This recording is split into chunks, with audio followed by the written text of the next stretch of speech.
예수님이 이 땅에서 3년간 사역하실 때 당시 유대인의 지도자적인 고민이 하나 있었습니다.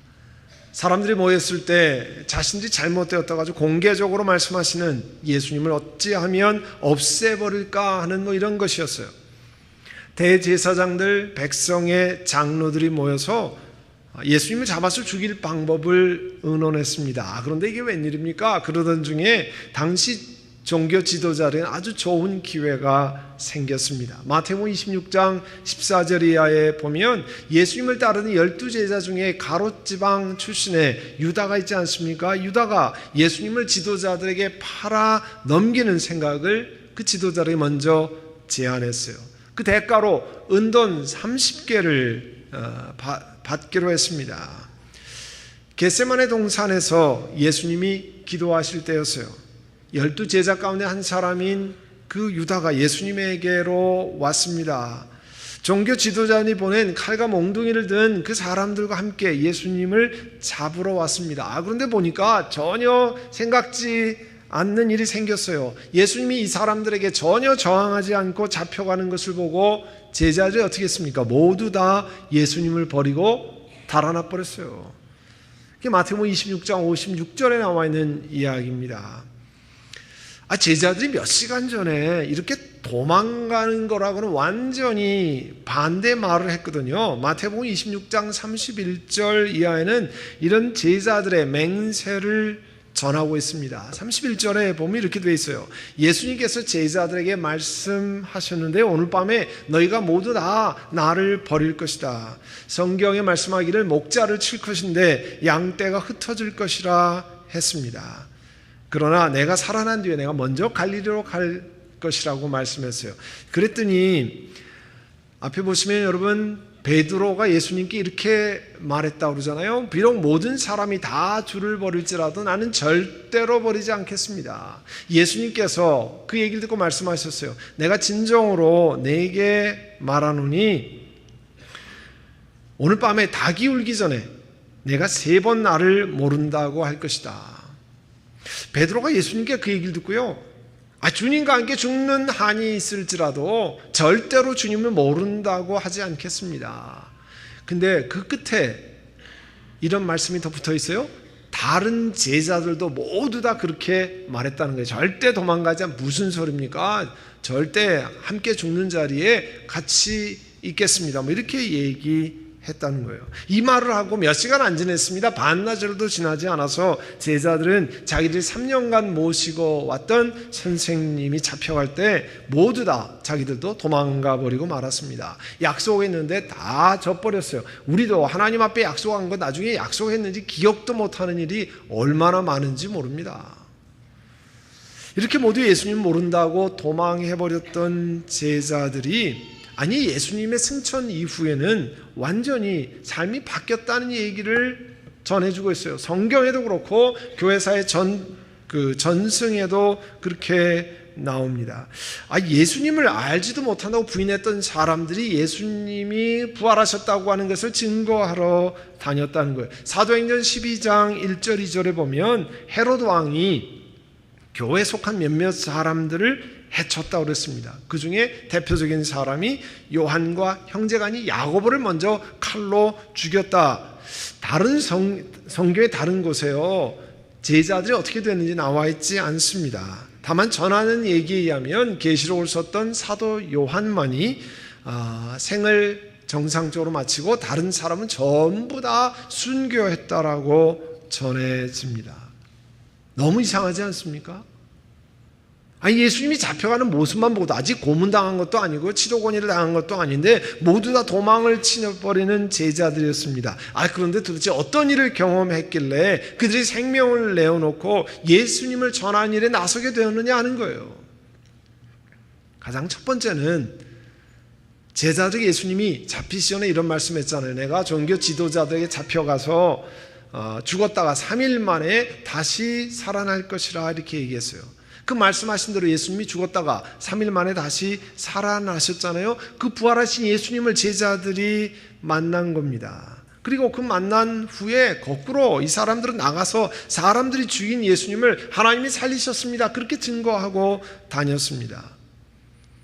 또 사도행전에 보면요, 가룟 유다가 죽어서 제자들이 12명에서 11명으로 줄었잖아요. 그래서 그 한 명을 대신할 사람을 뽑는 일이 나오는데요, 사도행전 1장 22절 끝에 보면 우리와 더불어 부활의 증인으로 삼아야 될 것이다. 무슨 얘기냐면 나가서 예수님이 부활하셨다는 걸 전하는 일을 사도들이 맡아서 했다는 거예요. 부활하신 예수님을 제자들이 만났습니다. 경험했습니다. 또 그 경험한 것을 세상에 나가서 예수님이 부활하셨다고 전했습니다. 그리고 이 제자들과 예수님을 따르는 사람들이 자신들이 가지고 있는 믿음을 위해서 기꺼이 죽으려 하는 자리까지 나섰다는 거예요. 이렇게 되는 데는 부활하신 예수님을 만났고 또 한 가지 커다란 사건이 있는데, 오늘 성령 강림주일에 경험한 성령 강림일에 펜테코스트 데이에 경험한 일입니다. 부활하신 예수님이 이 땅에 40일 동안 계셨어요. 그동안에 제자들에게 여러 차례 나타나셨는데요, 그리고 하나님의 나라에 관한 일을 계속해서 반복해서 말씀하셨어요. 특별히 사도행전 1장 4절 5절에 보면 이렇게 말씀합니다. 예수님께서 사도들과 함께 잡수실 때 그들에게 이렇게 분부하셨다는 거예요. 너희는 예루살렘을 떠나지 말고 내게서 들은 아버지의 약속을 기다려라. 요한은 물로 세례를 주었으나 너희는 여러 날이 되지 않아서 성령으로 세례를 받을 것이다. 내게서 들은 아버지의 약속을 기다려라. 이것이 도대체 뭡니까? 요한복음 14장 16절 17절에 제자들과 함께 대화를 하시던 예수님께서 이런 말씀을 하셨습니다. 16절 17절에 보면 내가 아버지께 간구하겠는데 그리하면 아버지께서 다른 보혜사를 너희에게 보내셔서 영원히 너희와 함께 계시게 하실 것이다. 그는 진리의 영이신데 세상은 그를 보지도 못하고 알지도 못함으로 맞아들일 수가 없다는 거예요. 그러나 너희는 그 성령님을 아는데 그것은 그가 너희와 함께 계시고 너희 안에 계실 것이기 때문이다 말씀했어요.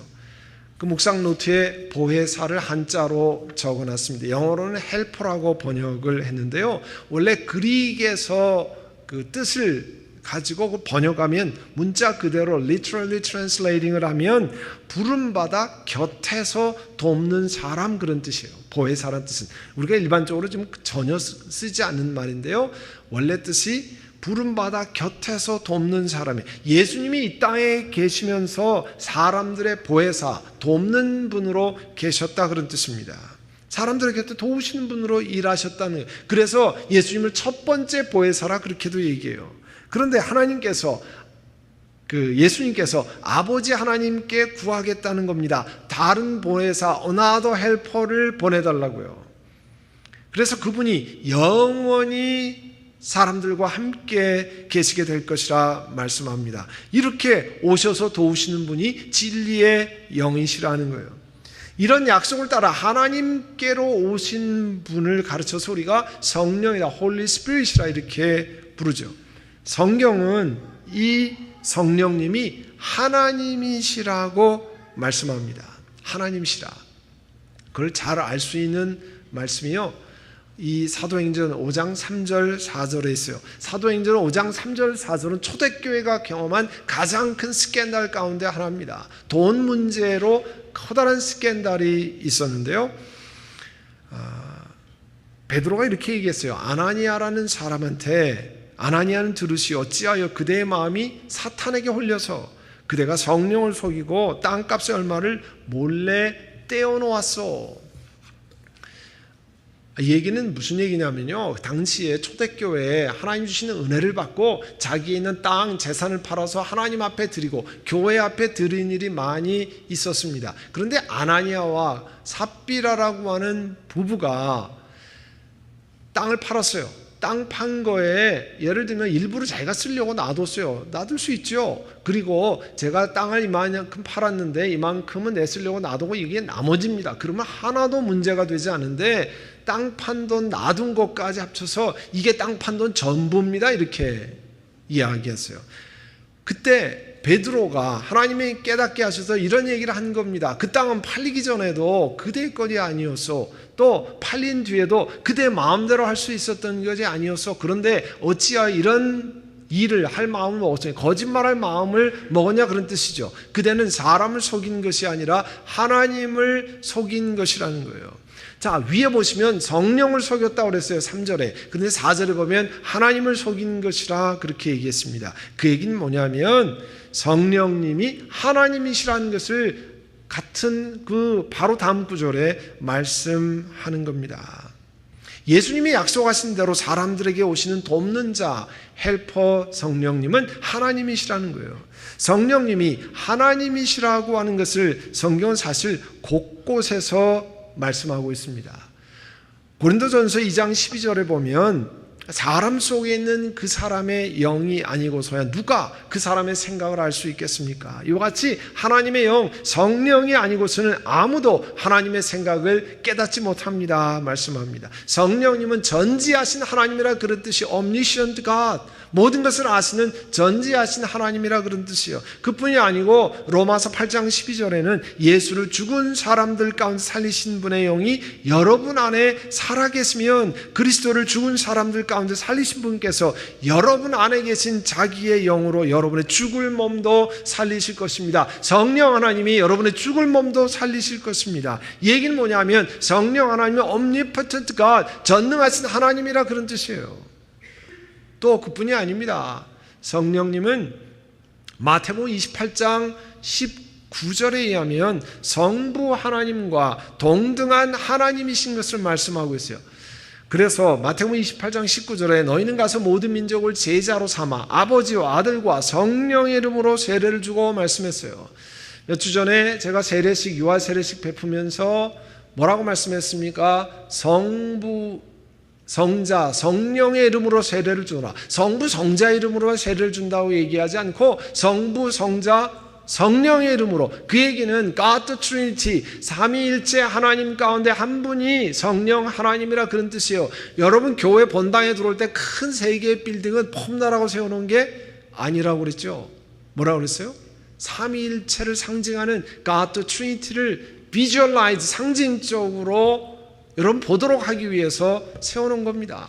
들어오시면서 야 기둥이 되게 크네 이렇게만 보고 오실 게 아니고요. 입구에 들어오시면서 그 붉은색 높은 것을 보면서 God the Trinity, 삼위일체 하나님을 여러분 리마인드 하셔야 됩니다. 제자들은 하나님의 약속을 기다리라는 말을 들었어요. 지금 설명해 드린 것처럼 보혜사 되신 성령님을 보내시겠다고는 약속을 들었습니다. 오순절 날에 제자들과 예수님을 따르는 사람들이 모두 한 곳에 모여 있었습니다. 그때 성령님이 오셨어요. 그때 우리가 오늘 읽은 사도행전 2장 2절에 보면 갑자기 하늘에서 세찬 바람이 부는 듯한 소리가 나더니 그들이 앉아있는 온 집안을 가득 채웠다. 그리고 불길이 솟아오를 때 혓바닥처럼 갈라지는 것 같은 혀들이 그들에게 나타나더니 각 사람 위에 내려앉았다고 그랬습니다. 그들이 모두 성령으로 충만하게 되어서 성령이 시킨 대로 각각 방언으로 다른 나라 언어로 이야기하기 시작했다 그런 뜻이에요. 당시 오순절에는 커다란 축제였는데요. 흩어져 있는 각국의 유대인들이 그 명절이라 모여들었습니다. 또 당시에 유대인들이 많이 흩어져 살다가 노년이 되면 다시 예루살렘에서 살기를 원해서 주변에 사는 사람도 있었습니다. 그런데 자기가 살던 지역의 말을 잘 했어요. 2년 전에 기록을 보니까 우리 한민족도요 전 세계 몇 개국에 흩어져 사는 줄 아세요? 2년 전에 181개국에 흩어져 산다고 그랬어요. 엄청나게 많은 나라에 흩어져 삽니다. 그러다가 여름방학 되면 우리 교회도 자녀 데리고 한국에 방문하는 엄마 아빠들이 계시잖아요. 그런 것처럼 명절을 맞아서 그 흩어져 있던 유대인들이 예루살렘에 와 있습니다. 9절서부터 보면 여러 지역을 이야기하고 있는데 그 지역의 이름이 15개가 넘어요. 15개예요. 이 지역에 살던 사람들이 뜻밖에도 자기네 동네 이야기를 하는 거예요. 여러분이 오지에 이렇게 미국 오지에 방문했을 때 한국 사람이 하나도 없다고 생각했는데 뒤에서 한국말이 들리면 너무 신기해서 돌아보잖아요. 그것처럼 자기네 지역 정말 들을 수 없는 말을 이야기하는 것이 들리는 거예요. 누가 자기가 사는 지방의 이야기를 하는가 살펴보았습니다. 7절에 보시면 뭐라고 되어 있냐면 말하고 있는 이 사람들은 갈릴리 사람이 아니요 질문했습니다. 다시 말씀드리면 갈릴리 출신 사람들이 도대체 어떻게 내가 살던 지역에 말을 하며 하나님의 일을 이야기할까 너무 신기했다 그런 뜻이에요. 그런데 이렇게 예루살렘을 방문한 사람들이 또 타 지역에 살다가 예루살렘으로 귀환한 사람들이 놀랄 정도로 성령이 충만해서 하나님의 일을 담대히 전하는 이 제자들이라는 사람이 누굽니까? 제자들로 대표되는 이 갈릴리 사람들은 갈릴리 지방에서 온 사람들이라고 알려진 예수님을 따른 무리였어요. 몇십 일 전에 이 예루살렘에서 일어났던 일, 예수님이 처형당하고 십자가에 달리셨던 그런 것을 기억하고 예수님과 한패라는 소리 듣기 원치 않아서 나는 모릅니다 이렇게 이야기했던 그런 사람들이고, 들킬까봐 가슴이 조마조마했던 사람들입니다. 부인하고 멀리 도망쳤던 그런 사람들이 갈릴리 사람들이에요. 그러니까 사람들이 인정받던 성공한 사람들, 탁월한 사람들, 의리 있는 사람들, 그런 사람이 아니었습니다. 우리가 루저라고 얘기하는 실패한 그런 사람들이었어요. 한국에는 어느 신학대학에서 이 조직신학 시스테마틱 테올로지를 가르치는 박영돈 교수라는 분이 있어요. 그분이 자기 책에서 이런 얘기를 했습니다. 성령 충만은 사람들이 생각하는 것처럼 인간의 피나는 노력의 대가로 쟁취할 수 있는 은혜가 아닙니다. 성령 충만을 받을 수 있는 조건은, 모든 전제 조건을 주님께서 십자가와 부활 사건을 통해서 우리에게 다 충족해 주셨기 때문에 성령을 하나님께서 우리에게 풍성하게 부어주시는 것이라 이렇게 이야기했어요. 디도서, 신약성경 디도서 3장 5절 6절에는요 이런 말씀이 있습니다. 우리를 구원하셨습니다. 그분이 그렇게 하신 것은 우리가 행한 의로움 때문이 아닙니다. 우리가 의롭게 행하기 때문에 우리를 구원한 게 아니라 그런 뜻이에요. 그분의 자비하심을 따라 거듭나게 씻어주심과 성령의 새롭게 해주심으로 말미암아 된 것입니다. 그리고 이 성령을 우리의 구세해 주신 예수 그리스도로 말미암아 우리에게 풍성하게 베풀어 주셨다 이렇게 말씀했어요. 이 박용돈 교수께서 자기 책의 이 오순절 사건에 대해서 제가 굉장히 인사이트풀하게 느낀 것이 있어 소개를 드립니다. 이분이 우리가 이미 아는 거지만 다시 한번 이렇게 생각하게 만들었는데요. 오순절 날에 제자들에게 임하신 성령 충만, being filled with the Holy Spirit이라고 하는 축복은 주님을 신실하게 따르는 성공한 제자들에게 주신 게 아니라는 겁니다. 실패한 제자들에게 주신 하나님의 선물이었다는 거죠. 그래서 아예 자신의 책 제목을 이렇게 정했어요. 성령 충만, 실패한 이들을 위한 은혜. 설교 서두에서 살펴본 것처럼 오순절 날에 하나님의 능력을 입은 제자들은 백신문도는 스승을 버리고 도망친 실패한 대표적인 사람들이었습니다. 우리가 사는 미국이나 한국이나 잘 사는 나라에 가면 또 세상의 어느 나라 마찬가지죠. 성공한 사람들의 잔치가 벌어지는 것 같은 다 곳들입니다. 곳곳에서 잘 나가는 사람들, 높아진 사람들, 남보다 더 많은 것을 이룬 사람들이 인정받는 사회로 우리 눈에 보입니다.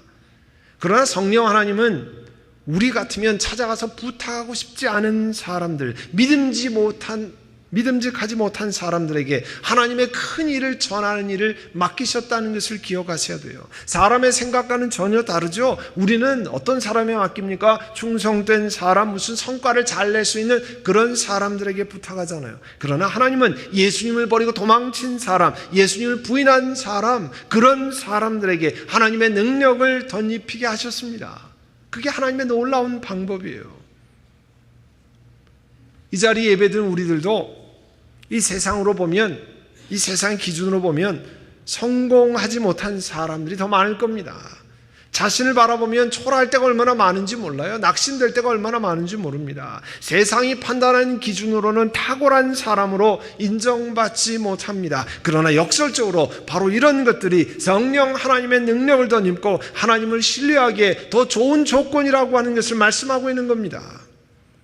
성령 하나님이 오순절날에 실패한 제자들과 숨어있는 120명의 성도들에게 임하셨습니다. 그리고 세상에서 지혜로 능력으로 용기로 할 수 없는 나가서 예수님 부활하셨습니다. 예수님은 그리스도이십니다 하는 것을 생명의 메시지를 증거하게 하셨습니다. 세상의 지혜로는 배워서는 알 수 없는 하나님의 큰 일을 전하게 하셨습니다. 인간의 지혜로는 이해될 수 없는 일을 담대히 전하게 하셨습니다. 자신들이 작은 자이기에, 실패한 자이기에 하나님께 무릎 꿇고 하나님께 의지하고 하나님 앞에 나아갈 수 있는 일을 하게 하신 것입니다.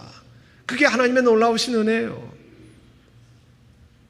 예수님이 승천하신 후에 성령 하나님이 실패한 제자들에게 오셨습니다. 그들을 하나님의 능력으로 덧입어서 예루살렘 온 거리에 생명의 복음을 전달하게 하셨습니다. 한때 겁장이었어요. 다 도망자들이었습니다. 그런 제자들이 하나님의 능력을 덧입고 담대하게 하나님의 말씀을 전했습니다. 사람들에게 잡혀가는 거 두려워하지 않았어요. 스데반 집사와 같이 복음을 전하다가 돌에 맞아서 다치는 것, 죽는 것까지 두려워하지 않았습니다. 본래 그들이 용기 있는 사람인데 그런 것 아닙니다. 예수님이 말씀하신 것 같이 성령 강림절에 다른 보혜사, 홀리 스피릿, 성령께서 임재하셔서 그런 겁자기들을 완전히 바꾸셨습니다. 하나님의 능력을 바꾸셔서 세상 사람들이 비난하는 것, 돌 던지는 것 두려워하지 않게 되었습니다. 여러분, 지금도 중동에 가면 아이시스에게 목을 내어놓고 그리스도는 주님이십니다, 예수님 그리스도였습니다, 나는 예수 믿고 영원한 생명을 얻습니다 하는 고백을 포기하지 않는 사람들이 있잖아요. 그 사람들 본래 용기 있어서 그럽니까? 아닙니다. 성령의 능력을 덧입어서 그 사람들을 하나님이 바꾸어 놓으셨습니다.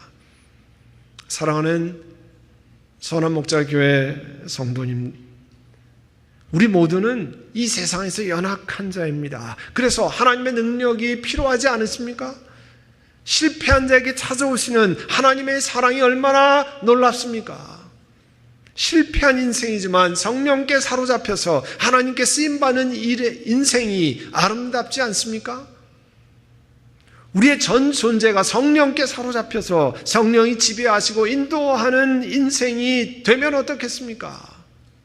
우리가 그것을 위해서 이 시간 우리 성령 강림 주일에 우리 통성으로 소리를 내어서 한번 같이 기도하려고 합니다. 어떤 내용으로 기도하냐면 우리의 전 존재를 성령께서 좀 사로잡아 주시기를 원합니다. 우리의 죄악된 것을 하나님 앞에 내어놓고 회개하고 이것에서 벗어날 수 있는 영적인 능력을, 힘을 주시기를 원합니다. 반복된 죄에서 노연할 수 있는 결단과 영적인 능력을 허락해 주시기를 원합니다. 그래서 성령께 사로잡혀 사용되는 인생 되게 하옵소서, 그렇게 간절한 마음으로 기도하려고 합니다. 여러분, 그 기억을, 지금 들은 제목들을 기억하고 성령 하나님 초대교회의 일꾼들을 사용하신 것처럼 그 가운데 임하셔서 하나님의 능력을 베푸신 것처럼 오늘 이 자리에 예배드리는 우리들에게도 그런 은혜를 주시옵소서. 우리 한번 통성으로 같이 기도하겠습니다. 예수님을 모른다 부인하고 피해받을까 도망쳤던 제자들에게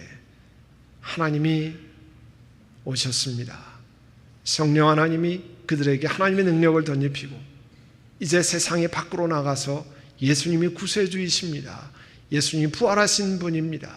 예수님으로 말미암아 우리 죄가 용서함 받았습니다 하는 생명의 말씀을 증거하게 하셨습니다. 사랑하는 주님, 오늘 이 성령 강림 주일에 함께 기도하는 우리 모든 성도들이 하나님 앞에 부르짖어 기도합니다. 하나님, 죄악에 묶여있는 사슬을 끊고 이제 그리스도로 말미암아 피상하는 하나님의 능력을 덧입혀달라고 간구했습니다. 성령의 능력에 사로잡혀서 세상에서 담대히 복음을 증거하는 사람이 되고 하나님 이 땅에 사는 지혜를 얻어서 하나님 이 땅에 왜 사는지, 어떻게 살아야 하는지, 내 인생의 앞길이 무엇인지를 하나님의 능력에 사로잡혀서 전 존재가 하나님께 붙들림 받는 사람이 되달라고 기도했사오니 하나님 역사하여 주시옵소서. 한 사람 한 사람 사람마다 하나님의 생명의 능력으로 채워주시고 그 삶이, 그 비즈니스가, 일터가, 자손들이 하나님께 사로잡히는 생명의 사람들 되게 하여 주시옵소서.